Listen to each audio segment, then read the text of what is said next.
ভারতীয়দের জন্য visa service বন্ধ করেছে বাংলাদেশ। দেশটির রাজধানী দিল্লিতে অবস্থিত বাংলাদেশ হাই কমিশন এ সিদ্ধান্ত নিয়েছে। আজ সোমবার ২২ ডিসেম্বর দূতাবাস সূত্রে এই তথ্য জানা গেছে। পতিত ফ্যাসিস্ট সরকারের প্রধান শেখ হাসিনা সহ আওয়ামী লীগের শত শত নেতা এবং কয়েকজন সেনা কর্মকর্তাকেও আশ্রয় দিয়েছে ভারত।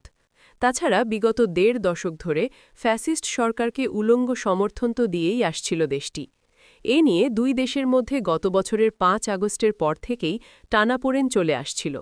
এর মধ্যেই গত ১২ ডিসেম্বর অন্যতম জুলাই যোদ্ধা শরীফ ওসমান বিন হাদিকে গুলি করে নিষিদ্ধ ঘোষিত সংগঠন ছাত্রলীগের এক নেতা। এক সপ্তাহ চিকিৎসা শেষে গত ১৮ ডিসেম্বর শহীদ হন আধিপত্যবাদ বিরোধী এই তরুণ।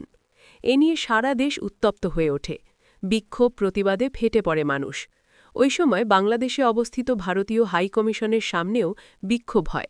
কারণ ধারণা করা হচ্ছে ওসমান হাদিকে গুলি করা সন্ত্রাসী ও তার সহযোগী ভারতে পালিয়ে গিয়ে আশ্রয় নিয়েছে। এ অবস্থায় ভারতে অবস্থিত বাংলাদেশ দূতাবাসের সামনেও বিক্ষোভ করার পাশাপাশি কমপ্লেক্সের ভেতর ঢুকে পড়ে উগ্রবাদী হিন্দুরা। এমনকি বাংলাদেশের হাই কমিশনারকে হত্যারও হুমকি দেওয়া হয়। এই নিয়ে ঢাকায় ভারতীয় হাইকমিশনারকে তলব করে তীব্র প্রতিবাদ জানায় বাংলাদেশের পররাষ্ট্র মন্ত্রণালয়। জবাবে দিল্লিতে বাংলাদেশের হাইকমিশনারকেও তলব করে নরেন্দ্র মোদীর সরকার। এমন উত্তেজনার মধ্যেই দিল্লিস্থ হাইকমিশন ভারতীয়দের জন্য ভিসা সার্ভিস বন্ধের ঘোষণা দিল।